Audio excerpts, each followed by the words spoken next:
자, 여러분 이어서 보겠습니다. 보시면 기본섭 200페이지인데요. 별도 합산 대상 토지입니다.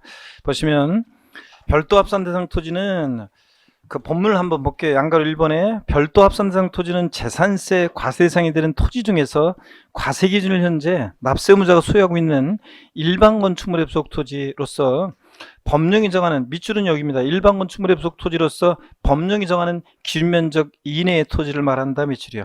기준면적을 초과한 토지는 뭐가 된다? 종합합산과세한다. 그래서 별도 합산 대상 토지 제목 옆에다가 땡땡 해놓고 얘는 뭘 봐요? 위치 안 보고 뭐만 봅니까? 어디나 다 있는 거니까 면적이요. 면적만 따집니다. 기준면적 이내면 별도, 초과면 뭐가 된다? 종합입니다. 그 기준면적을 어떻게 계산하는지 박스에 나와 있죠. 바탕색 박스에 기준면적, 건축물 바닥면적에다가 용도적에 따른 적용 비율을 곱해서 구한다고 되어 있습니다, 여러분. 자, 그러면 먼저 여기 한번 볼게요, 여러분들. 일반 건축물의 부속 토지의 면적만 보는데 기준면적 이내이면 별도고 기준면적을 초과한 면적은 뭐가 된다? 종합합산 대상이 됩니다. 그때 그 기준면적을 어떻게 계산하느냐? 바닥면적에다가 용도적에 따른 적용 비율이라는 걸 곱하는데, 이 용도적에 따른 적용 비율이 일단 이제 기본서에 나와 있지만 주거지역, 상업지역, 공업지역 뭐 이런 식으로 해가지고 용도 지역에 따른 적용 비율이라는 게 법에 정해져 있어요. 그럼 예를 한번 들어보겠습니다, 여러분들. 예를 한번 제가 들어볼게요. 자, 어떤 거냐? 그러면 어디 갔지? 자, 한번 보겠습니다. 그 예를 한번 들어볼게요. 어떻게 면적 계산하느냐 보시면, 먼저 어떤 상가가 있어요. 상가가 있는데 이 상가가 바닥 면적, 상가가 물론 이제 상업지역이 있다고 가정하겠습니다. 상업지역에 있고 상업지역의 용도지역에 따른 적용 비율은 법에 정해져 있는데 미리 말씀드리면 3배예요. 자, 그리고 이 상가의 바닥 면적이 얼마냐면 200제곱미터입니다. 자, 그리고 전체 상가의 토지가 1000제곱미터예요. 자, 상가 부지가 1000제곱미터고, 그러면 먼저 별도 합산 대상 토지 면적은 몇 제곱미터고, 또 그 다음에 종합합산 대상 토지 면적은 몇 제곱미터고, 분리대상 토지 면적은 몇 제곱미터냐 시험에서 물어봐요. 자, 그러면 물론 실전에서 아직 나오진 않았는데 언제든지 계산 문제로 나올 수 있어요. 모의고사 같은 거 보면 단골로 나와요. 자, 보면 별도 합산 면적은 몇 제곱미터냐. 자, 일반 건축물의 부속 토지가 기준면적 이내면 별도인데 기준면적을 어떻게 계산하느냐? 건축물 바닥면적에다가 용도적에 따른 정비를 곱해서 구한대요. 2, 3은 6, 600제곱미터가 뭐가 됩니까? 기준면적 이내니까 별도 합산 면적입니다. 그러면 종합합산 면적은 몇 제곱미터냐? 전체 1000에서 기준면적 600을 뺀 나머지가 기준면적을 초과한 면적이잖아요. 그러니까 1000에서 600 뺀 나머지 400제곱미터가 기준면적을 초과한 면적이니까 종합합산 대상 토지 면적이 되고, 분리대상 토지 면적은 해당 사항이 없고요. 아시겠습니까, 여러분? 이런 식으로 해서 자, 문제를 우리가 풉니다. 계산 문제. 그래서 요거는 꼭 할 수 있어야 되고요. 자, 이렇게 구한다는 거. 그 다음에 교재를 보시면 교재를 보시면 박스 안에 있는 내용이요.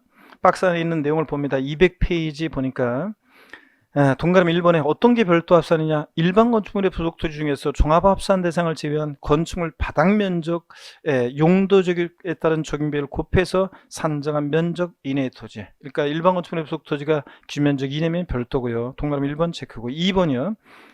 도시지역의 주거지역이나 상업지역에 소지하는 공장용 건축물의 부속 토지로서 기준면적 이내의 토지 또 체크입니다. 자, 여러분 아까 공장이 시지역의 주거지역이나 상업지역에 있을 곳에 있지 않을 때는 공장용 건축물의 부속 토지를 보지 않고 뭐로 봐요? 일반 건축물의 부속 토지를 본다고 그랬죠? 그럴 때 기준면적 이내일 때 뭐가 됐었어요? 아까 공장이 별도 합산 대상이 됐잖아요. 특이하게도. 그 얘기입니다. 자, 그 다음에 동그라미 3번 좀 예외적인 건데 특이한 건데 한번 보세요. 밑줄입니다. 역시 철거 멸실된 건축물이나 주택의 부속 토지로서 법령이 정하는 부속 토지. 그래서요, 철거 멸실됐어요.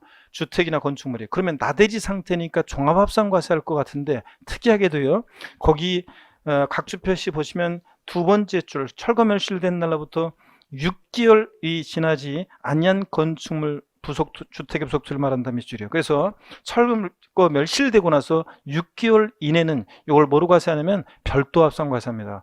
그러니까 주택이나 건축물이 철거 멸실됐어요. 그러면 나대지 상태니까 종합합산 과세할 것 같은데 특이하게도 철거 멸실된 날부터 6개월 이내는 뭐로 과세한다고요? 별도 합산 과세합니다. 그래서 특이하니까 체크고.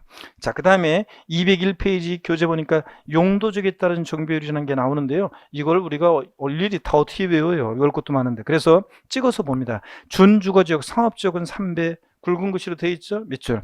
일반 주거지역이나 자, 공업지역은 4배. 요 정도만 혹시 모르니까 체크해 놓습니다. 시험에 계산 문제가 이렇게 나오면은 용도지에 따른 정비율이 조건에 주어질 가능성이 높은데 혹시 모르니까 그냥 상업지역은 3배, 공업지역은 4배 요 정도만 여러분들이 체크해 놓고 갑니다. 그 다음에 참고 내용은 나중에 뭐 참고고요. 그 다음에 내려와서 양가로 2번 별도 합산 대상에서 제외되는 경우 별 표시합니다, 여러분.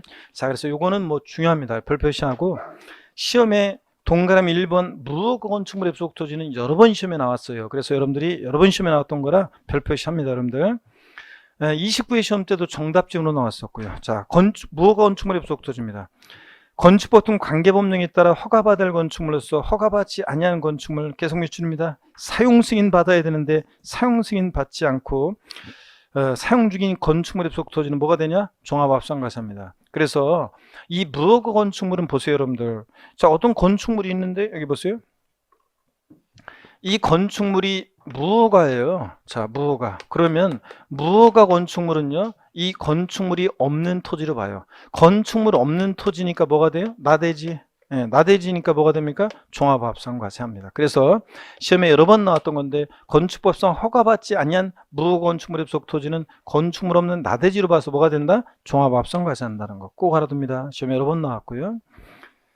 자, 그 다음에 계속 이어서 보겠습니다. 동그라미 2번입니다. 공장용 건축물의 부속 토지요.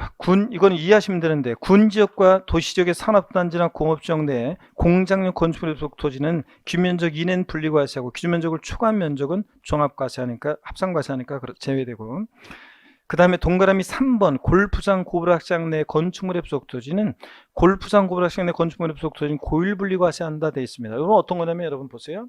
우리가 골프장이 있어요. 골프장이 있는데 골프장 내에요. 골프장 내에 건축물이 있어요. 이 골프장 내의 이 건축물의 바닥 면적의 용도지역에 따른 정비를 곱해서 요만큼은 별도 합산과세하고 나머지는 골프장은 고율분리니까 고율분리과세하고 이러면 되겠어요, 여러분들? 공시법에서 여러분 배우잖아요. 주지목 추정의 원칙 뭐 이런 거 배우잖아요. 그런 거하고 비슷한 거예요. 골프장 내에 있는 건축물의 부속 토지는 골프장 내에 있는 거니까 뭐로 과세하느냐? 전체를 뭐로요? 고율분리상 토지로 과세합니다. 골프장 토지로서. 그런 얘기입니다. 골프장이나 고불확장 내에 있는 건축물의 부속 토지는 그냥 고율분리 과세합니다. 자, 이런 얘기고. 그 다음에 동그라미 1번 중요하고 이제 동그라미 또 4번이 중요합니다. 동그라미 1번 별표시, 4번 별표시입니다. 동그라미 4번이 어떤 거냐? 저가격 건축물의 부속 토지 볼게요.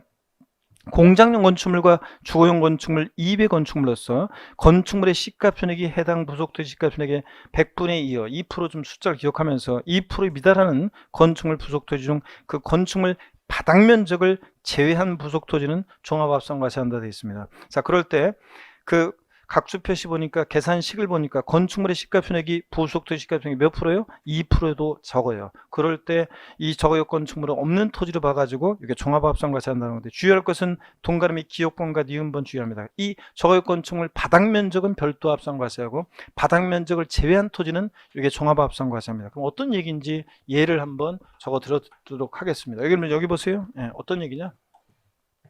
우리가 상업지역을 가다 보면 여러분 보세요. 상업지역을 가다 보면 건물들이 있고 그 건물들 사이에 공지가 있어요. 건물들 사이에 공지가 있습니다.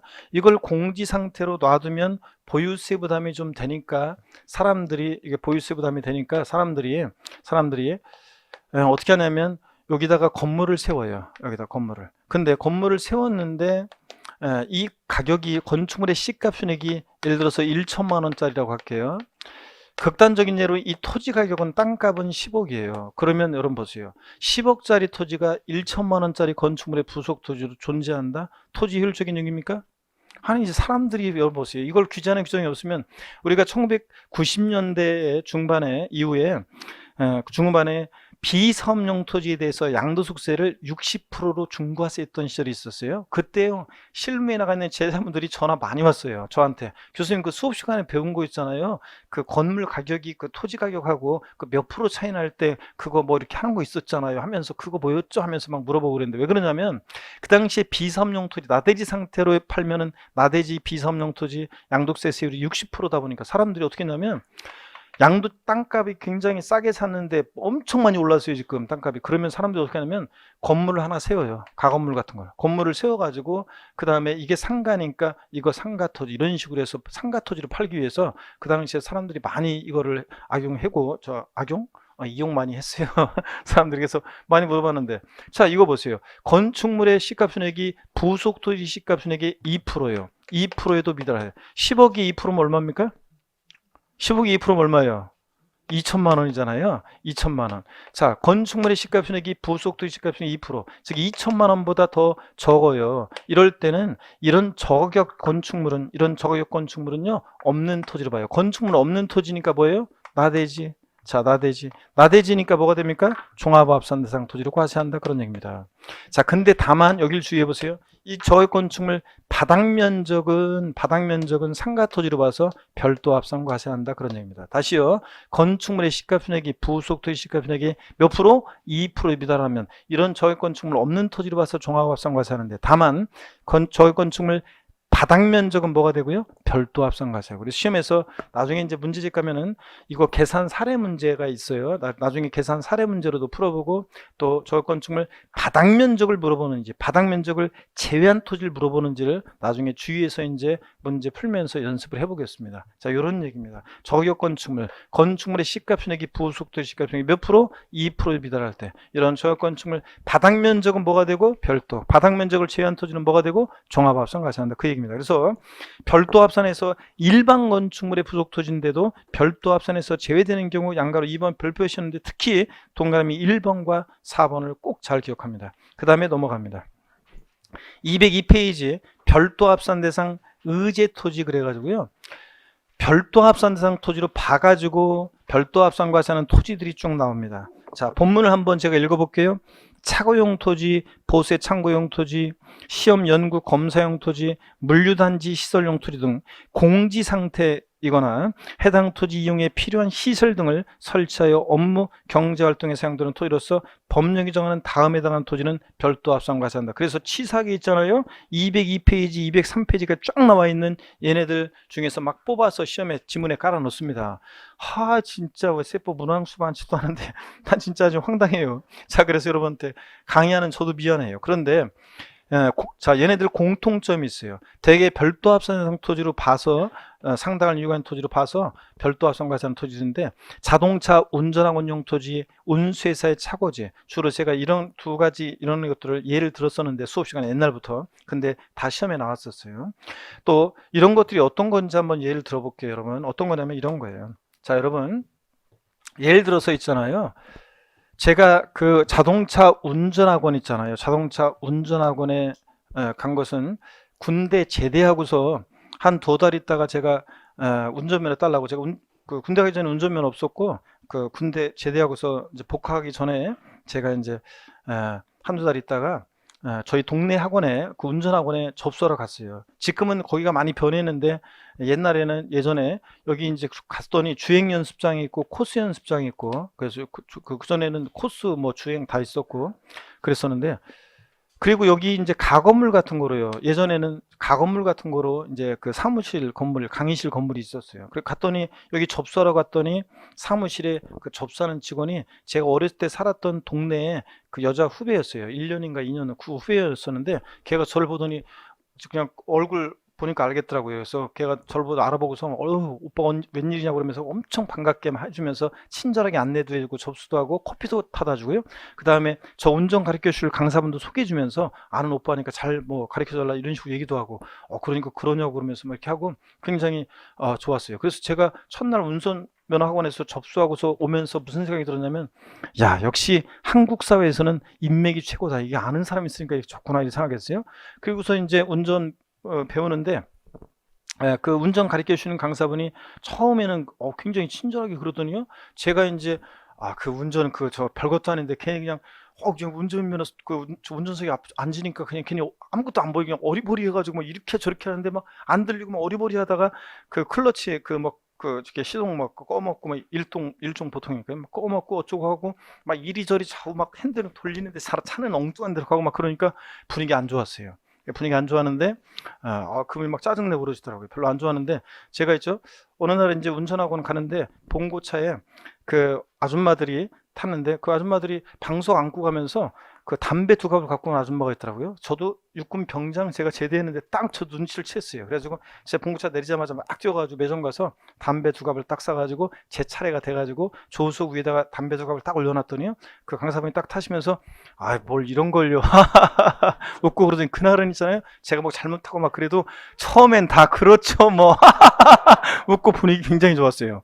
그래가지고 제가 군대 제대해가지고 얼마 안 돼가지고 제가 이제 느낀 게 있어요. 역시 한국 사회에서는 인맥도 중요하고 이런 것도 중요하구나 느꼈습니다. 여러분 보세요. 운전학원 있잖아요. 여기 건축물의 바닥 면적에다가 용도적에 따른 적용비율을 곱해서 요만큼은 별도 합산과세하고 나머지는 기준 면적을 초과한 토지로 여기를 다 종합 합산과세하면 되겠어요?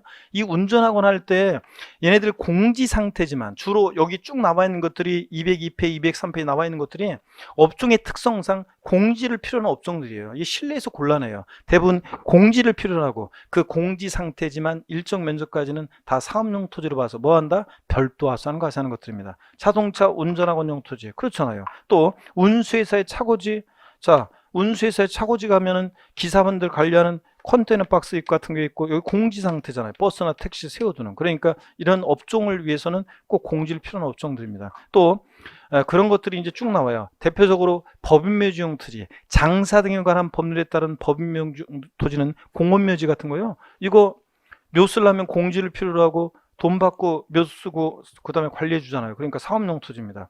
회원적 골프장이 아닌 골프장 토지 중 원형이 보존되는 임야. 골프장용 토지는 고율분리지만 회원적 골프장이 아닌 골프장 내 토지 중 원형이 보존되는 임야 같은 것도 별도 합산과세하고 사업용토지로 봐서. 그래서 그런 것들이 쭉 나와요. 한번 그러면 제가 같이 몇 가지만 읽을 건데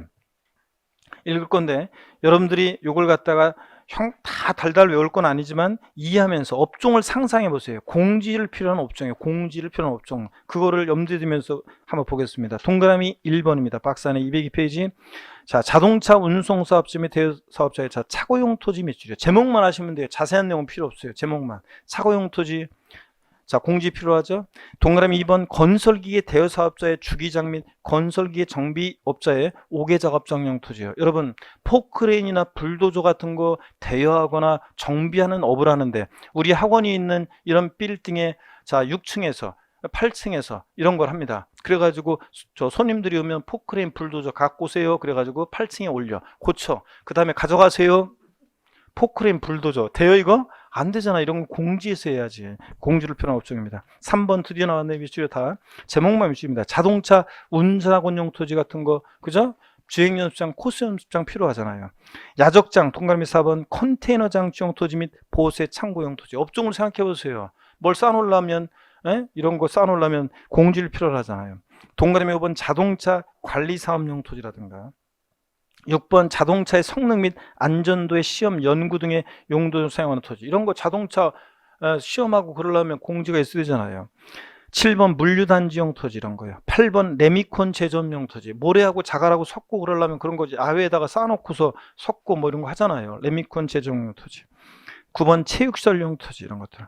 203페이지 10번에 박물관, 미술관, 동물원 등 야외 전시장용 토지. 야외 전시하는 거니까 공지에다가 해야 되잖아요. 이런 것들은. 뭐 주차장도 나오고 동그라미 니은번 나왔네요. 장사 등에 관한 법률에 따른 법인묘지용 토지로서 지적공상 지목이 묘진 토지 밑줄이요.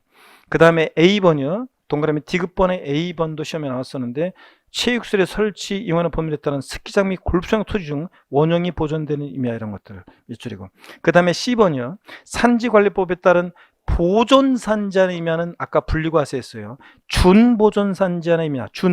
준보존산지하는 의미가 요게 이제 별도 합산과세입니다. 보존산지하는 의미는 분리과세하고 준보존산지하는 의미는 뭐하고 별도 합산과세하고 준에다가 동그라미고요. 그래서 거기 꽃표시 각주 표시 보존산지하는 의미는 분리과세하고 준보존산지하는 의미는 뭐한다? 별도 합산과세한다 밑줄입니다. 그 다음에 리을번 종자산업법 중에 따른 요거 종자 두 번째 줄 끝에 종자 생산용 토지 같은 거 이런 것들. 그 다음에 비읍번에 도로교통법에 따른 자동차 견인된 차 자동차 보관하는 용 토지 이런 것들 체크하고. 15번 요게 이제 재작년에 추가된 건데 두 번째 줄 폐기물 매립용에 직접 사용하는 토지. 폐기물 매립하려면 공지해야 되잖아요. 이런 것들입니다. 자, 쭉 보니까 이걸 달달달 외울 수는 없지만 대충 보니까 아하, 업종의 특성상 공지를 필요한 업종이고 일정 면적까지는 다 공지 상태지만 별도 합산 가사입니다. 아셨죠, 여러분? 이런 것들. 그래서 그런 것들이라는 거 표를 보시니까 한번 보세요. 203페이지 용도적별 종별 구별 산정한 범위 안에 토지 별도 합산 과세하는데 이런 것들 쭉 자 한번 보시고요. 넘어갑니다.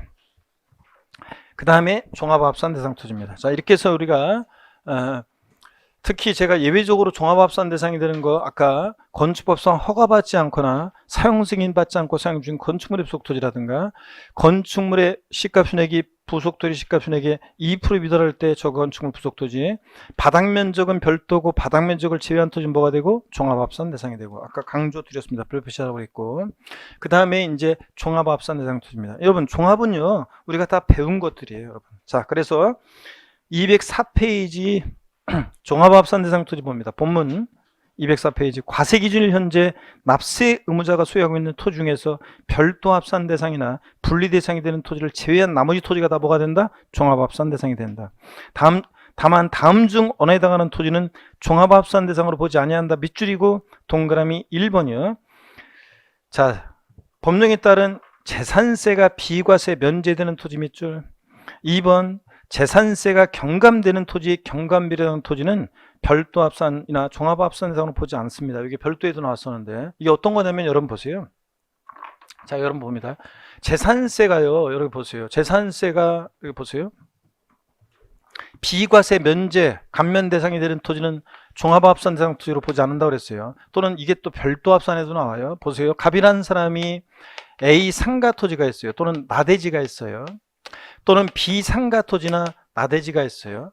자, 상가 토지는 별도 합산이니까 만약에 이게 나대지다 그러면 나대지는 종합이니까 별도는 별도끼리 종합은 종합끼리 소유자별로 가격을 어떻게 합니까? 합산해서 자 과세가 됩니다. 근데 문제는 비상가 토지가 재산세가 비과세되거나 면제되거나 경감 대상에 해당하는 토지다 그러면 보세요.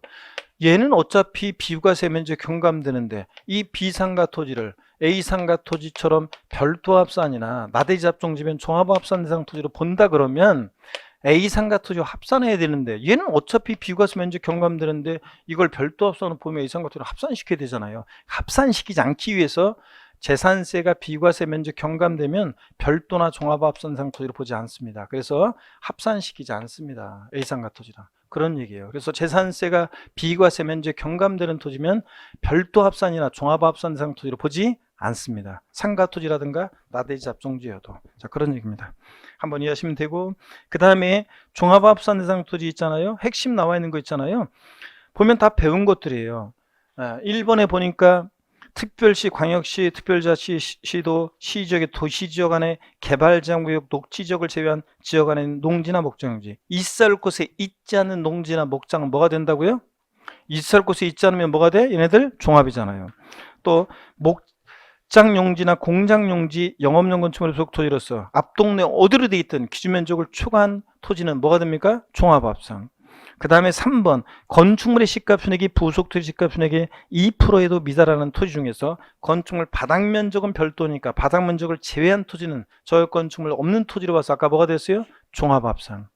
그 다음에 4번 건축법상 허가받지 아니한 무건축물의 부속 토지는 건축물은 나대지로 봐서 아까 뭐가 됐어요? 종합합산. 다 배운 것들이에요.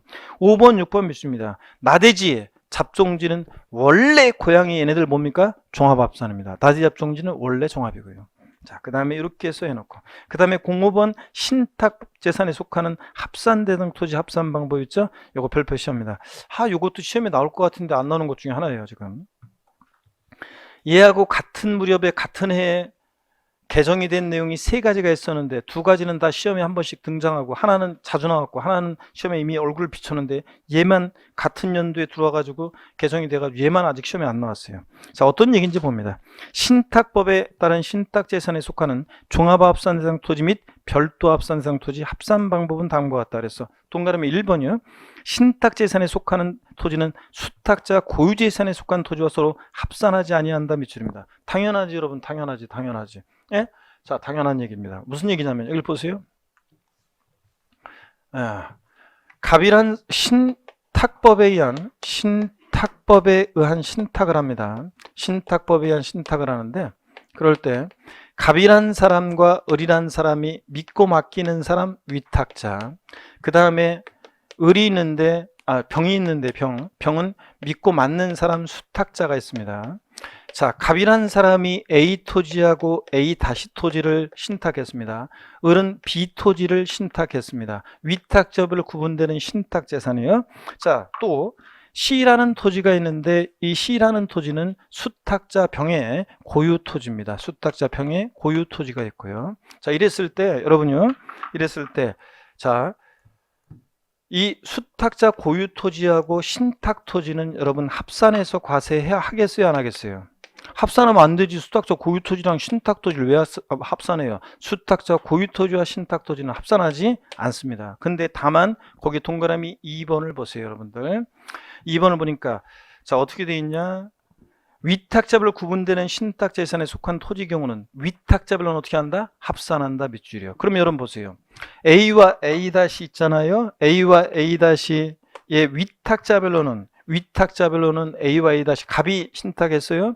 위탁자별로는 어떻게 한다? 합산합니다, 여러분. 자, 그래서 수탁자 고유 토지와 신탁 토지는 합산하지는 않지만 위탁자별로는 어떻게 한다? 합산한다는 얘기입니다. 당연하죠, 여러분들? 그럼 바꾸면 뻔하지 뭐. 수탁자 고유 토지와 신탁 토지는 동일한 시군구 관할 구역 내에 있을 때 서로 합산하여 과세한다고 바꿀 거 아니에요. 합산하지 않고. 위탁자별로는 합산하고요. 이렇게 딱 구별해서 알아둡니다. 자, 그러면 됐고 우리 계속 이어서 봅니다. 예제 문제를 풀어보겠습니다. 1번이요. 지방세법상 재산세 분리 과세 대상 토지에 해당하는 것이 아닌 거 그랬습니다. 1번에 경작에 사용하지 않고 있는 개인 소유 전답과선. 농사 안 짓고 있으니까 농지가 아니네요. 그럼 뭐로 과세요? 총합이지 뭐. 분리가 아니니까 뭐가 돼? 종합. 2번이요. 1990년 5월 3일 이전부터 종중이 소유하는 농지. 종중 소유 임야. 얘네들 뭐가 됐어요? 분리.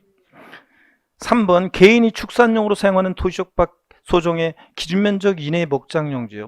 자, 무조건 짐작으로 하는 게 아니라 위치면적 따져야 돼요. 목장은 위치면적 따지는데 도시적 바뀌면 있을 곳에 있죠. 기준면적 이내니까 뭐가 돼? 분리. 4번 부동산 투자회사법에 설립된 부동산 투자회사가 목적사회 사용하기 위해서 소유하는 토지요. 공장, 염전, 터미널용 토지, 부동산 투자회사 소유 토지, 각종 공사 소유 토지. 여기서 나왔죠? 그러니까 공장용지와 함께 빵 2%, 0.2% 조율 분리죠. 5번 회원제 골프장용 부동산은 골프장 고불학식용 토지는 뭐가 돼요? 고율 분리. 자, 그래서 정답은 몇 번입니까? 1번입니다. 얘만 종합입니다. 농사 안 짓고 있으니까. 자, 그 다음에 2번 문제 보겠습니다. 지방세법상 재산세 과세상 토지를 분류한 것으로 틀린 거 그랬습니다. 1번 지상 정착물이 없는 나대지 상태의 토지. 나대지 잡종지는 뭡니까? 종합. 원래 얘네들 고향. 2번 여객자동차. 자, 터미널용 토지 나왔네요. 공장, 염전, 터미널용 토지 뭐가 됩니까? 빵 2% 조율분리입니다. 3번 읍면적에 소재하는 공장 건축물의 부속 토지로서 법령 소정의 공장 입지 면적 범위 안의 토지. 공장 위치 면적 따집니다. 있을 곳에 있는 건가요? 깡촌 군읍 면적 있을 곳에 있죠. 그리고 기준 면적 이내니까 뭐가 돼? 있을 곳에 있고 기준 면적 이내니까 뭐가 됩니까? 분리지. 별도 아닙니다. 공장이 별도가 되는 것은 시지역의 도시역 내 산업단지나 공업지역 이외 주거지역이나 상업지역 있을 곳에 있지 않고 기준면적 이내일 때 뭐가 됩니까? 일반 건축물의 부속 토지로 봐서 별도가 되는 거지. 있을 곳에 있고 깡촌 기준면적 이내니까 뭐가 돼? 분리입니다. 그래서 요거 3번이 정답입니다. 문제 푸는 거, 토지연구 문제 푸는 거 이런 식으로 푸는 거예요, 여러분들. 에? 자, 앞으로 계속 이렇게 연습하면 돼요. 이제 저랑 같이 나중에. 그 다음에 4번 건축법 규정에 따라 허가받을 건축물의 부속 토지인데 허가받지 않는 건축물의 부속 토지는 뭐가 됩니까? 건축물 나대지로 봐서 뭐가 돼? 종합. 5번 건축물의 공장용 건축물 제외하고 시가순액이 해당 부속 토지 시가순액의 100분의 2에 미달하는 건축물 부속 토지 중 이거 잘 봐야 돼요. 뭘 물어보는지. 바닥 면적을 제외한 토지니까 뭐가 돼? 건축물 저가 건축물 없는 나대지로 봐서 뭐가 됩니까? 종합이에요. 자, 이렇게 문제 푸는 겁니다. 자, 이렇게 해서 우리 토지용 구분을 큰 산을 하나 넘었습니다. 자, 그 다음에 이제 그 나머지부터는 이제는 재산세 나머지 남아있는 부분이라든가 종부세 관한 것들은 다 우리가 11월, 12월, 1, 2월 달에 계속 많이 본 거라 쭉쭉 보겠습니다. 재산세 납세문자 제3절 별표 3개 합니다. 납세문자가 계속 나오다가 최근에 뜸한데 중요합니다. 독립화 문제든 종합 문제든 언제든지 출제 가능성이 있습니다. 올해 별표 3개고 재산세 원칙적인 납세문자 봅니다. 일반적인 경우 재산세 납세문자는 원칙적으로 과세기준일 현재 몇 줄이죠? 예. 자, 항상 재산세는 뭘 판단한다 그러면 언제 기준으로 판단한다고 그랬습니까, 여러분? 예? 6월 1일 현재를 기준으로 판단합니다. 과세기준 현재. 납기계실 현재 땡. 재산을 사실상 소유하는 자 밑줄입니다. 자, 재산세 납세문자는 원칙적으로 납기계실 현재 땡이에요. 과세기준 현재고. 재산세 과세상을 사실상 소유하는 자입니다. 재산세는 실질과세 원칙이 적용되니까 등기등록과 무관하게 과세합니다. 사실상 소유하는 자입니다. 시험에서는 재산세 납세문자는 원칙적으로 과세기준 현재 재산세 과세 대장상의 소유자이다. X입니다. 아내고보다 대장상의 소유자면 공부상 소유자라는 얘기잖아요. 아니고 누구다? 사실상 소유하는 자입니다. 실질과세 원칙상 등기등록과 무관하게 과세하니까. 양가로 2번 밑줄입니다. 공유재산이요. 공동소유의 줄임말이고 공동소유의 줄임말이고 공유재산, 공유자들은 지분이 있고 자 밑줄입니다. 그 지분에 해당하는 부분 가로도 밑줄입니다. 지분의 표시가 없으면 지분이 균등한 것으로 봐서 누가 납세문자냐? 지분권자가 납세문자입니다. 지분권자 밑줄입니다. 갑지분 60%, 을지분 40%인 공유재산의 경우에는 지분이 가장 큰 자로 한다. X입니다. 갑은 60% 지분에 대해서 을은 40% 지분의 지분권자 각자입니다. 지분의 표시가 없는 경우에 지분이 균등한 것으로 봅니다. 50%씩. 그래서 균등한 것을 봐서 갑은 50%, 을은 50% 지분에서 각자가 납세문자가 됩니다. 시험에서 지분의 표시가 없는 경우에는 최연장자로 한다. 이렇게 시험에 나온 적 있어요. 지자체장이 지정하는 사람으로 한다. 아닙니다. 지분의 표시가 없으면 지분이 균등한 것으로 봐서 지분권자. 좌우지간 공유재산은 누가 납세문자냐? 지분권자입니다. 아무리 꼬셔 넘어가면 안 돼요. 밑줄이고 넘어갑니다. 206페이지입니다. 양가로 3번 주택의 건물과 부속 토지 소유자가 다른 경우에요. 주택의 건물과 부속 토지 소유자가 다를 경우에는 그 주택에 대한 산출세를 건축물과 부속 토지 밑줄입니다. 시가 순액 비율로 안분 계산한 부분에 대해서 그 소유자를 납세문자로 본다. 그리고 그 시가 순액 비율 거기다 돼지꼬리 땡냐에서 면적 비율 X가 돼 있어야 되는데 돼 있습니까 여러분? 돼 있어야 되는데 여러분들 안 돼 있으면 안 되는데 1, 2월 들었던 분들은 자 처음 들은 분들은 여기를 한번 봅니다. 자 어떤 얘기냐 보시면 처음 듣는 분들은 여기를 봅니다. 주택에 대한 재산세 과세 입장에서요. 주택은 항상 원래 건물과 토지를 부속 토지를 하나로 공시가격 평가하고 하나로 과세합니다. 원래는. 그래서 주택에 대해서 주택에 대해서 소유자가 달라요. 건물과 토지 소유자가 다른 경우에 재산세 세액 계산했어요. 이 나온 세액에 대해서 누가 납세문자가 될 거냐는 건데 원래 주택은 공시가격을 하나로 평가하지만 이럴 때는 주택과 토지의 시가표준액을 따로따로 구해봐요. 그랬더니 시가표준액 비율이 6대4의 비율이다. 그러면 이 시가표준액 비율로 이 나온 세액에 대해서 나누어서 60%는 토지 소유자 을이 40%는 주택 소유자 갑이 납세문자가 된다 이런 얘기입니다. 이해되십니까 여러분? 주택의 건물과 토지 소유자가 다를 때 주택에 대한 산출세액은 주택의 건물과 토지 면적 비율 X고 뭐라고요? 시가표준액 비율로 나눠서 그 소유자를 납세 의무자로 본다 그런 얘기입니다. 포인트는 바꾼다 그러면 면적 비율로 나눠 이렇게 바꾸면 아니고 시가표준액 비율로 나눕니다. 양가로 4번 신탁재산의 경우도 봅니다. 신탁법에 따라 수탁자 명의로 등기등록된 신탁재산의 경우 위탁자별로 구분된 재산에 대해서는 밑줄이죠. 누가 납세문자? 수탁자. 시험에 몇 번 나왔습니다. 예전에는 24회 시험까지는 위탁자가 납세문자였었어요. 신탁재산. 그래서 위탁자가 납세문자였습니다. 왜냐하면 예전에는 실질과세 원칙에 따라서 신탁했어요. 자, 병명의의 명의로 등기가 되겠죠. 예전에는 명의와 상관없이 세금의 귀속을 실질적으로 해라. 실질적으로 하면 얘네들이 믿고 맡긴 것뿐이니까 실질 소유자 위탁자에서 위탁자로 했었는데 그렇게 하다 보니까 사람들이 어떻게 하냐. 자기 명의로 된 재산을 다 신탁해버리고 자 세금 안 내고 버텨요. 그러면 세금 추징하는데 아주 곤란한 문제점이 생겨버리기 때문에 수탁자로 바꿨습니다. 이제 그래서 신탁재산 위탁자별로 구분되는 이 신탁재산 누가 납세문자냐? 수탁자가 납세문자입니다. 수탁자가. 그래서 수탁자로 납세문자를 바꾸니까 얘가 이 재산에 대해서 재산세 고의소가 날라오면 수탁자가 알아서 위탁자한테 야 재산세 왔어, 고유서. 빨리 재산세 줘. 받아서 낼 거 아니에요. 안 줘? 그럼 여기 발생한 신탁 이익에서 다 가져갈 거 아니에요. 어떻게 하냐. 그렇기 때문에 수탁자로 바꿨습니다. 자, 그래서 신탁재산 누가 납세의무자냐? 수탁자. 이거 상식처럼 알고 있어야 되고요. 그 다음에 이 경우 위탁자별로 구분된 재산에 대한 납세의무자는 각각 다른 납세의무자로 본다. A와 A-B 토지 위탁자로 구분될 때 얘는 요거하고 얘거하고 각각 다른 납세의무자로 본다는 얘기고. 그 다음에 02번에 의제 납세의무자 보겠습니다. 양가로 1번입니다. 공부상의 소유자가 예외적으로 되는 경우에요. 원칙은 사실상 소유자인데 예외적으로 공부상 소유자가 되는 거 기초과정부터 계속 말씀을 드렸습니다. 동그라미 1번입니다. 공부상의 소유자가 매매 등의 사유로 소유권이 변동되는데도 쭉 밑줄입니다. 신고하지 않아서 사실상 소유자를 알 수 없을 때 누구라고요? 공부상 소유자 납세의무자가 됩니다. 자, 그래서 요거는 이런 거라고 그랬습니다, 여러분. 자, 한번 보세요. 또 이쪽에서 볼까요? 요건 어떤 거냐면 이런 얘기입니다. 예를 들어서 요건 이런 얘기입니다. 자, 갑과 을이 있는데 갑과 을이 재산세는 원칙 사실상 소유자인데 예외적으로 공부상 소유자가 되는 경우 두 가지가 있는데 그 중에 하나가 갑과 을이 부동산을 매매했는데요. 매매하는데 만약에 2020년 5월 31일 날 잔금도 치르고 소유권 이전 등기까지 다 됐다고 쳐요. 당연도 재산세는 매도인 갑과 매수인 을 중에서 누가 납세의무자가 됩니까? 네? 누가 납세의무자예요? 자, 재산세는 항상 언제를 기준으로 판단한다? 과세 기준일 6월 1일 기준으로요. 6월 1일 날 봤더니 공부상이든 사실상이든 완벽하게 누구 거예요? 매수인. 그래서 매수인이 납세의무자가 되는 겁니다. 자, 근데 이번 이렇게 하겠습니다. 잔금은 5월 31일 날 치렀는데 등기가 6월 만약에 2일 날 등기가 됐어요. 자, 그러면 당연도 재산세 누가 납세의무자가 될 것이냐 보세요. 6월 1일 날 봤더니 공부상으로는 여전히 갑소유입니다. 등기가 6월 1일 날 됐으니까 2일 날 됐으니까. 근데 5월 30일 날 잔금을 치렀으니까 6월 1일 현재 열세 받아가지고 등기 전에 필요한 서류 넘겨받아서 사실상 재산을 소유하는 자는 매수인 을입니다. 그렇죠, 여러분들? 당연도 재산세 납세는 누가 되느냐? 원칙 재산세는 등기와 무관하게 등기 안 됐어도 6월 1일 현재 재산을 사실상 소유하는 자, 이 매수인 을이 사실상 소유하는 자가 원칙 재산세 납세의무자가 됩니다.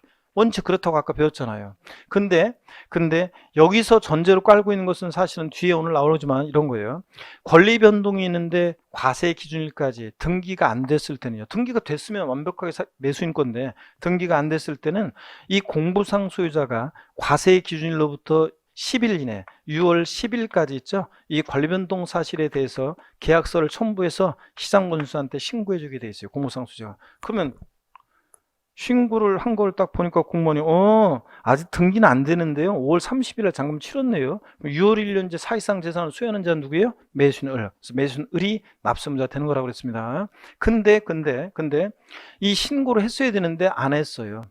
그러면 과세권자는 잔금 언제 치른 걸 모르잖아요. 자, 보세요. 권리 변동이 있는데 과세기일까지 등기가 안 됐을 때 사실상 소유자를 신고를 안 했어요. 그러면 그래서 누가 과세권자가 입장에서는 누가 사실상 소유자가 누군지를 알 수 없어요. 그럴 땐 누가 납세의무자가 된다? 공부상 소유자가 납세의무자가 되는 경우도 있다는 얘기입니다. 자, 재산세는 원칙은 과세기준 6월 1일 현재 사실상 소유하는 자인데 예외적으로 이런 경우에는 누가 납세의무자가 된다? 공부상 소유자가 되는 경우도 있다는 얘기입니다. 이해되십니까, 여러분?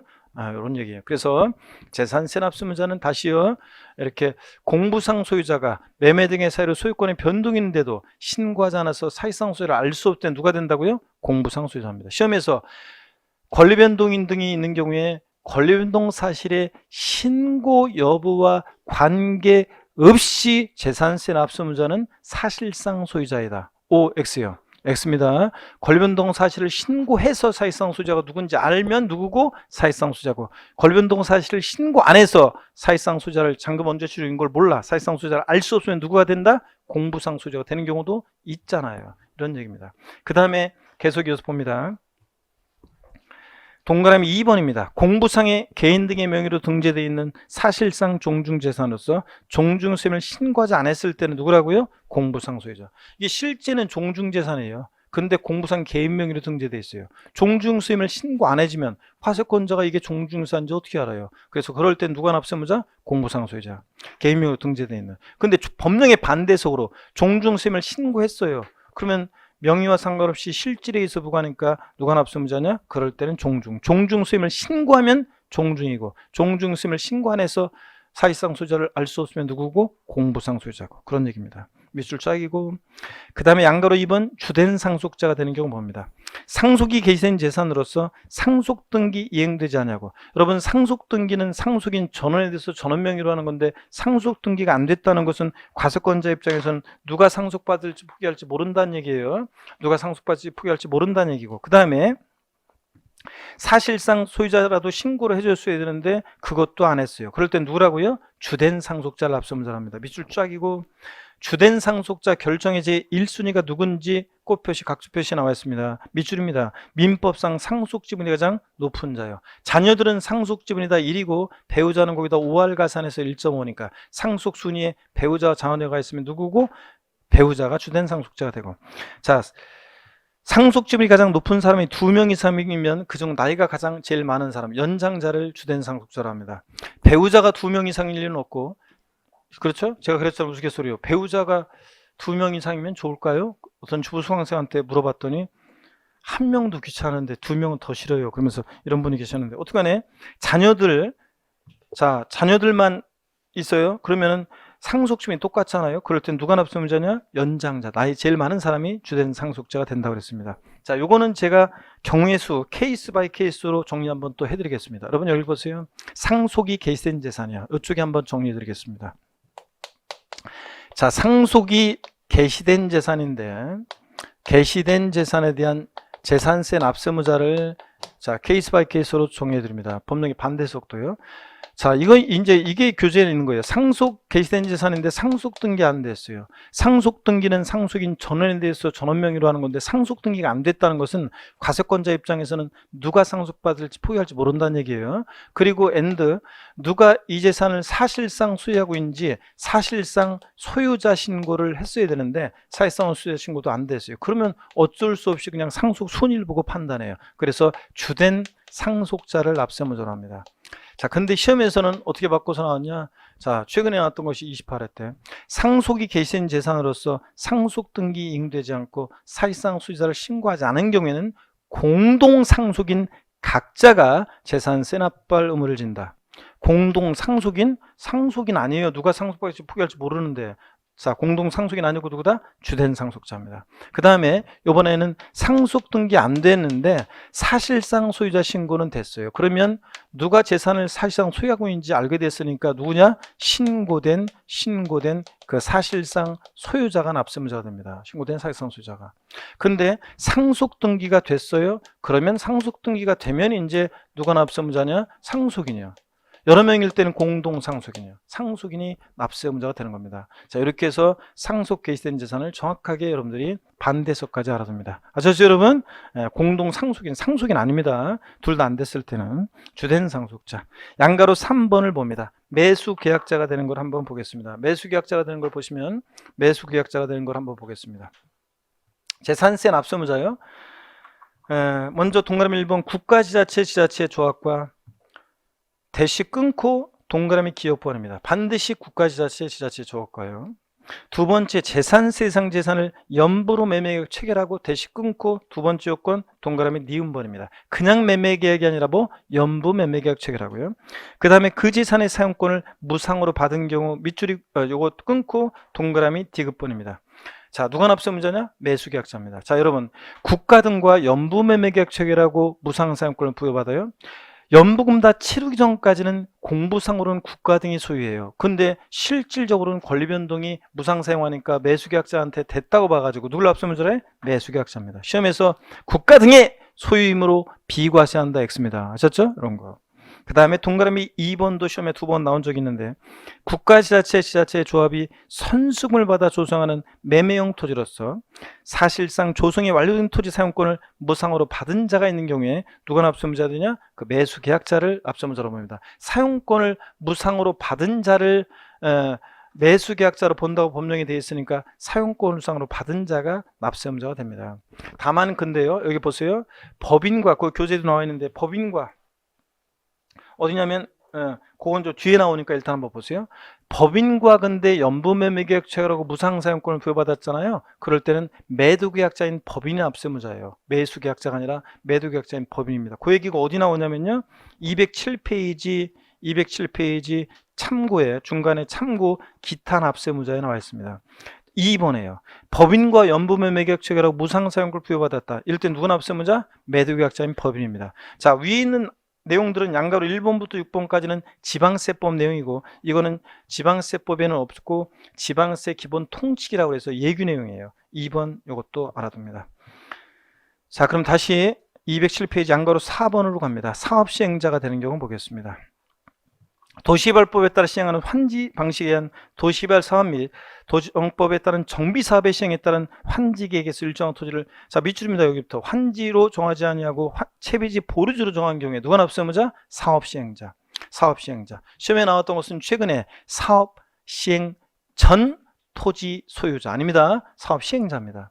또 그 다음에 시공회사도 아니에요. 시공회사 아닙니다. 사업시행자입니다. 채비지 보류지 사업시행자입니다. 자, 그 다음에 양가로 5번 사용자가 되는 거 봅니다. 재산세 과세일련제 소유권의 귀속이 분명하지 않아서 사실상 소유자를 확인할 수 없는 경우에는 그 사용자가 재산세 납부할 의무가 있다. 밑줄입니다. 여러분, 소유권의 귀속이 불분명하다는 것은 어떤 거냐면 소유권의 귀속이 불분명하다는 것은 거기 각주 표시를 보세요. 소유권의 귀속이 불분명하다는 것은 공부상 소유자를 상대로 소송 중에 있거나 공부상 소유자가 장기간 행방불명일 때를 얘기합니다. 여러분, 자, 그래서 어떤 얘기냐면 이런 얘기예요. 소유권의 귀속이 불명하다는 것은 이런 얘기입니다. 자, 갑이라는 사람이 있는데 소유권의 귀속이 불명하다는 것은 갑이라는 사람이 이 재산에 대한 공부상 소유자인데요. 을이 자, 갑한테 자기 거라고 지금 소송을 제기해서 소유권을 얻고 두 사람이 다투고 있어요. 그러면 과세권자 입장에서는 얘가 승소할지 알 수 없으니까 소유권의 귀속이 불분명합니다. 그럴 때 재산세는 수익세이기 때문에 현재 이 자산을 사용하고 있는 사용자를 재산세 납세무자로 합니다.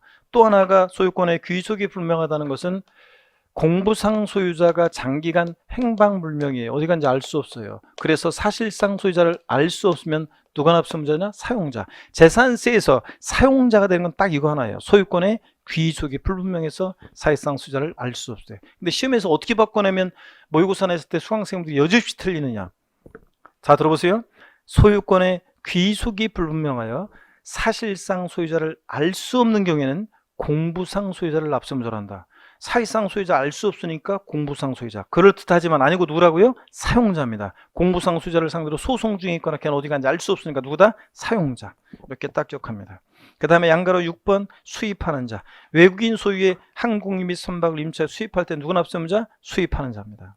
자, 그래서 한번 눈에 띄게 다 설명드렸습니다. 납세무자 넘어가시고 208페이지 2번 문제만 한번 풀어볼게요. 여러분, 208페이지 2번 문제만 다시 봅니다. 지방세법상 2020년 재산세 과세일련제 납세 의무자가 아닌 것을 모두 고른 것은 그랬습니다. 5월 31일에 재산세상 재산의 매매 잔금을 수령하고 등기, 소유권 이전 등기란 매도인. 5월 31일 날 잔금 치르고 등기까지 다 했어요. 아까도 제가 소개했었는데 6월 1일 날 봤을 때 완벽하게 누구 겁니까? 매수인이지. 누가 납세무자? 매수인입니다. 기억번 틀렸고. 니은번 공유물 분할 등기가 이루어지지 않은 공유토지 지분권자. 공유재산은 누가 납세무자입니까? 공유재산 누가 납세무자? 지분권자. 각자 지분권자. 맞네요. 니은번은. 예. 디귿번 신탁법에 따라 위탁자로 구분돼서 수탁자 명의로 등기 등록된 신탁재산의 경우 위탁자. 신탁재산 누가 납세무자입니까? 수탁자. 자, 디귿번 틀렸고 또. 리을번 도정법 도시 및 환경 정비 사업 시행에 따른 환지 계획에서 일정한 토지를 환지로 정하지 않냐고 채비지 보류지 정했을 때 누가 납세무자? 종전 토지 소유자입니까? 아닙니다. 사업 시행자입니다. 채비지 보류지는 누가 납세무자? 사업 시행자. 자, 그래서 틀렸고요. 그래서 기억, 디귿, 리을번 다 틀렸네요, 여러분들. 자, 이렇게 봅니다. 그 다음에 209페이지 제4절 재산세 과세 부심 세율입니다. 별표에 3개 합니다, 여러분. 재산세 자, 세율이 작년에 시험에 나왔습니다. 다음 중 표준세율 중에서 초과 누진 세율이 되는 것을 골라라. 적용 대상을 골라라고 나왔었는데 세율, 과세 중과세율은 항상 출제 1순위입니다. 별표 3개고 잠시 쉬었다가 여기 또 보도록 하겠습니다. 한 타임 더 합니다. 여러분들. 그럼 쉬도록 하겠습니다.